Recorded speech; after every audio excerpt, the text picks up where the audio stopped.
студиото, доктор Филип Петровски, господин Исмен Рамадани. Разговараме за една доста сензибилна тема, тоа се меѓуетничките односи и улогата на меѓународниот фактор во ова.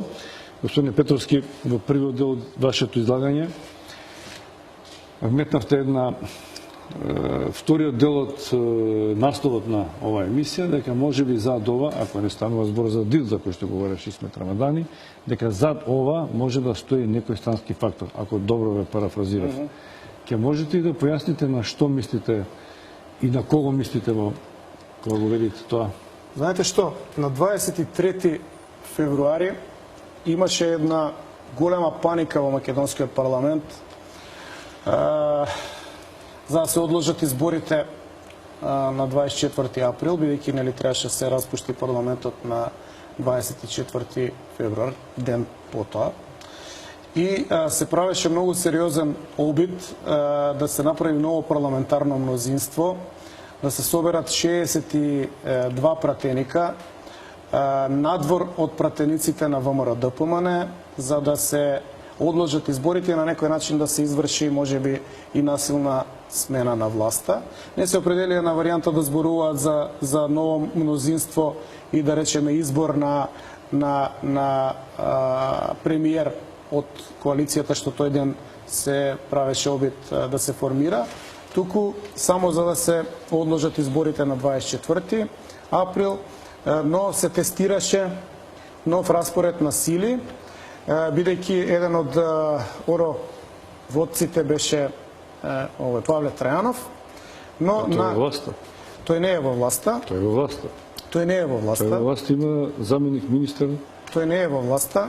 Тој ја напушти власта кога тој може делува така изјавите, не мислам дека се не е во власта. Тој е човек кој што се обидува да оформи. Трајно ќе прашам. Да го прашате. Може да го прашам и јас ако го донесете во емисија. Зашто делува вака како што делува.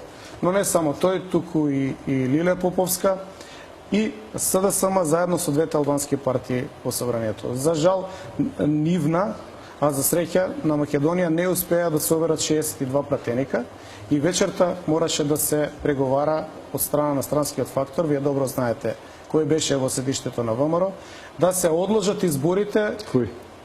Па знаете, беше еден амбасадор. Така, нели, збореа сите медиуми. Беше Джес Бейли.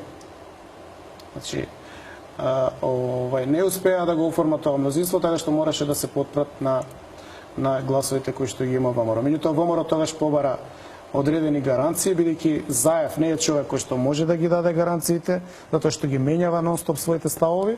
Беа дадени гаранциите од меѓународниот фактор дека 5 јуни може да биде тој датум до кој што сите барања на Заев би се исполнили и веќе би дошле во една нормална ситуација да извадиме државата од криза. Но тој меѓународен фактор покажа прилично отворена инволвираност, прилично брутално мешајки се во комбинациите кои што би можеле да доведат до нови избори или до формирање на нова влада. Така што после тоа ми се чини сватија дека направија голема грешка. Оти било какво истражување да направите, ќе видите дека врз гласачот македонски не влијае странската интервенција. А на 5 јуни на изборите гласаат македонските граѓани. Не тие што ги прават овие состојби, вакви какви што се. И после се, ако веќе се определиле да се мешаат во сите работи внатре во државата, требаше да дадат изјава и за двоглавиот орел во Чаир, па ако сакат и за крстот во бутел. Оти, или ќе бидеме консистентни во мешањето, или треба да не остава да ја водиме политиката како што треба да се води, се разбира со сугестии да не избијат меѓунационални конфликти, да не избијат тензии кои што гледате избиваат, иако присуството е тука видливо е, денеска беше нели Хојтли, требаше ги адресира и овие прашања.